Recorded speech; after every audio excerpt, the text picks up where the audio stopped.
Assalamualaikum warahmatullahi wabarakatuh. Alhamdulillah, wassalatu wassalamu ala asyrafil anbiya wal mursalin sayyidina Muhammadin wa ala alihi wa sahbihi ajma'in. Rabbi shrah li sadri wa yassir li amri wahlul 'uqdatam min lisani yafqahu qawli, amma ba'du. Faqad qala Allah ta'ala fil Qur'anil Karim: A'udzu billahi minasy syaithanir rajim. Bismillahirrahmanirrahim. Ya ayyuhalladzina amanu kutiba 'alaikumus syiyam kama kutiba 'alal ladzina min qablikum la'allakum tattaqun.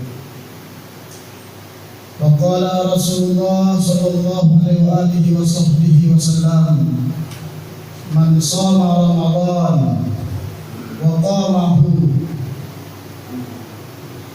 ghufira lahu ma taqaddama min dhanbihi. Shadaqallahul azim wa shadaqa rasulul karim wa nahnu ala dzalika minasyahidin wasyakirin.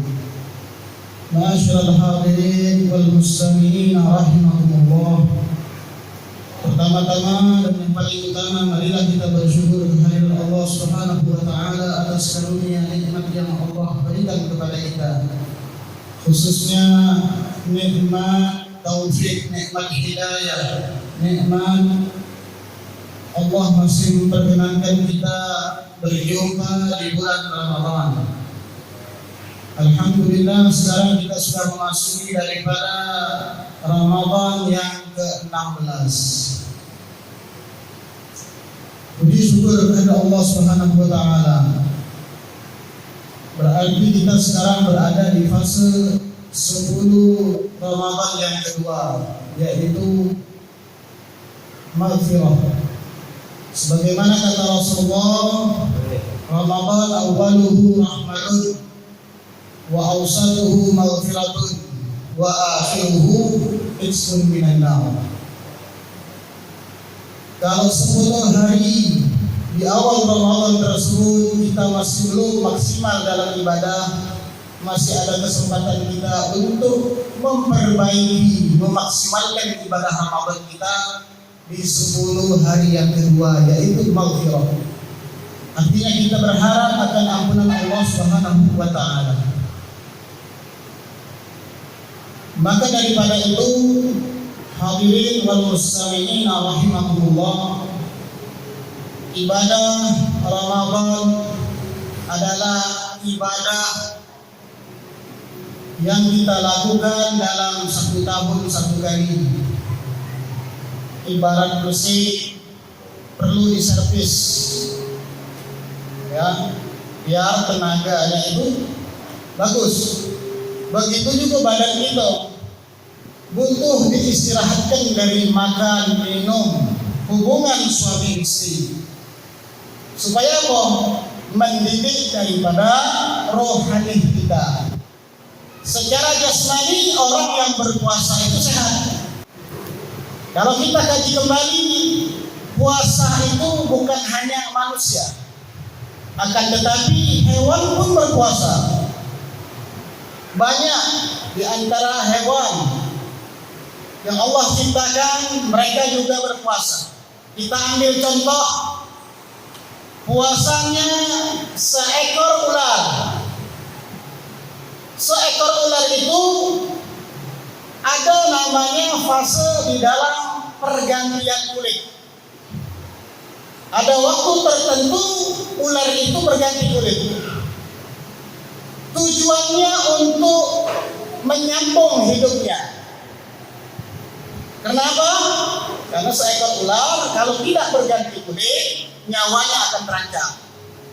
Karena kulit yang lama itu mengandung parasit sehingga apa? Mengancam kehidupan seekor ular tersebut.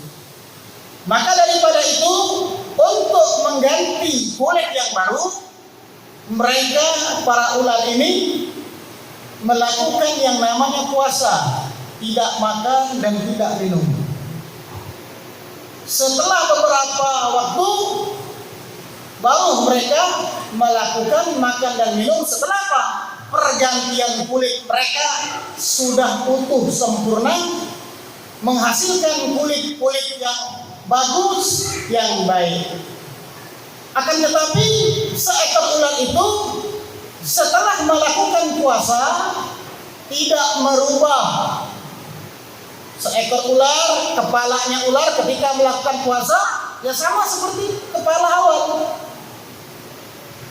Seekor ular yang kebiasaannya makan, awalnya namanya ular. Ketika proses puasa mereka lakukan, nama tetap sama juga ular. Terus apa lagi? Bagaimana mereka bergerak? Bergeraknya ular itu menjalar. Ya, kalau bahasa kita itu ngesot. Setelah selesai puasa, berjalan semenjak ngesot, itulah tidak ada yang berubah. Berarti apa? Tabiat watak daripada seekor ular setelah melakukan puasa tetap seperti itu, tidak merubah sama sekali. Tapi bagaimana seekor kupu-kupu? Ada istilah metamorfosis, perubahan. Seekor kupu-kupu tidak langsung seperti kupu-kupu yang kita lihat bagaimana keindahannya, tapi proses kupu-kupu tersebut melalui proses yang namanya metamorfosis. Seekor ulat sebelum menjadi seekor kupu-kupu, hewan yang sangat menjijikkan, terkenal rakus dan merusak. Berapa banyak tanaman rusak karena ulat dan bentuknya yang sangat menjijikkan. Tapi setelah mengalami puasa, terjadilah proses metamorfosis pada seekor ulat menjadi kupu-kupu sehingga merubah semuanya. Dampak daripada puasa yang dilakukan oleh seekor ulat ini merubah dari bentuk seekor ulat yang jelek menjadi kupu-kupu yang indah.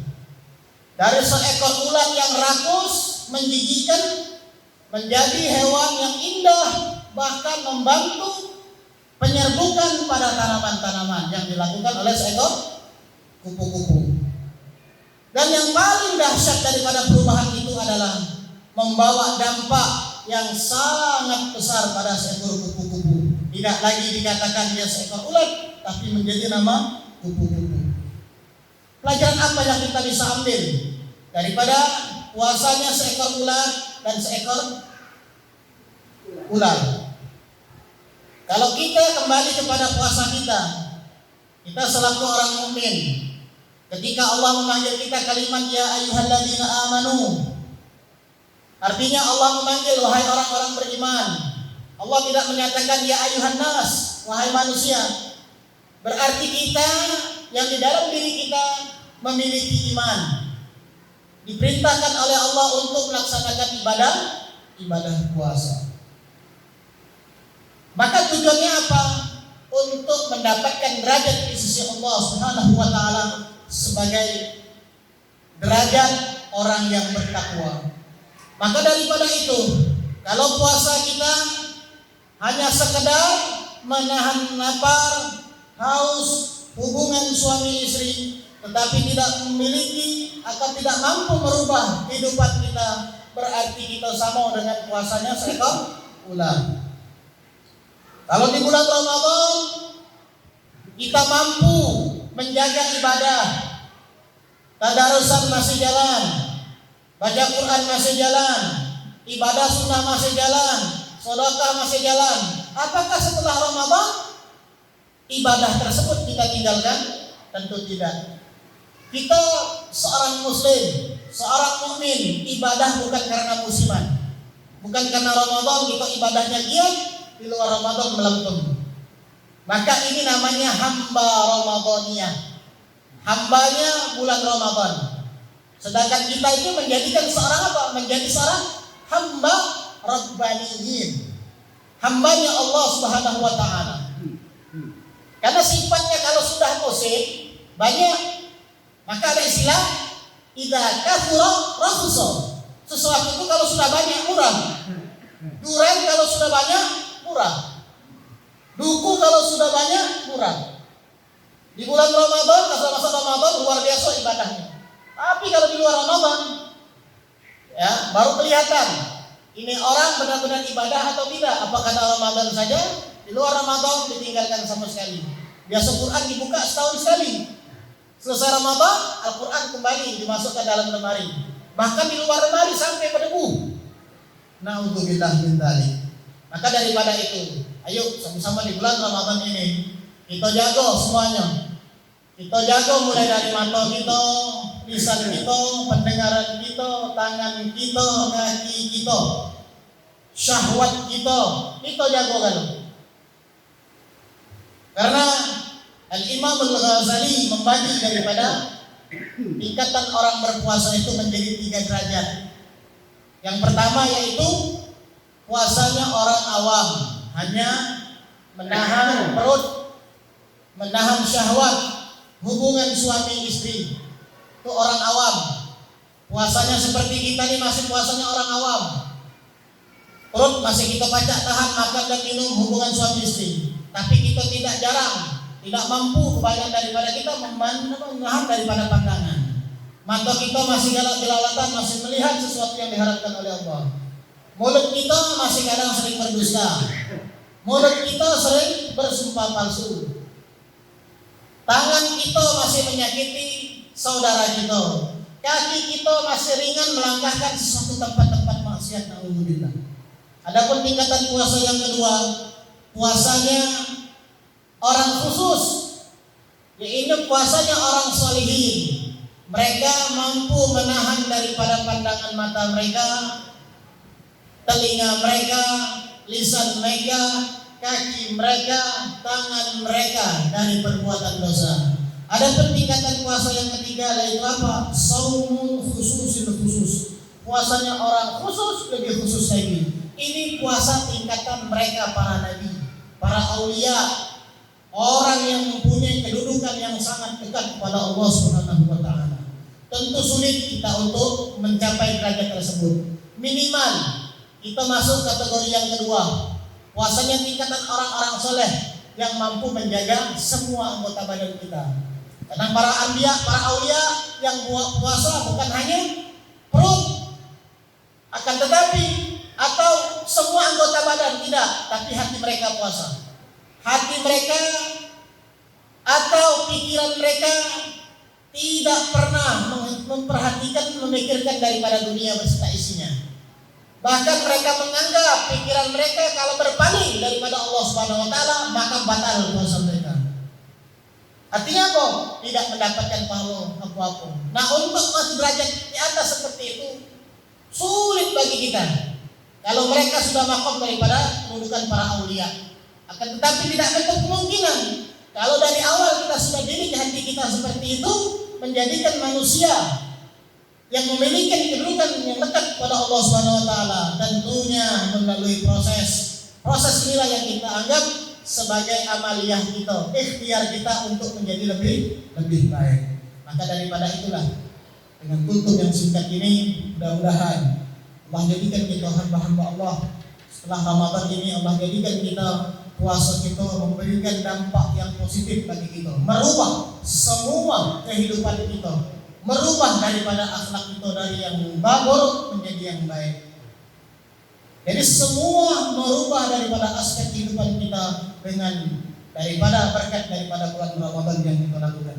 Mudah-mudahan dengan singkat ini, semoga Allah jadikan kita masukkan daripada derajat orang yang bertakwa. Allahu minkum jami'an. Wassalamualaikum warahmatullahi wabarakatuh.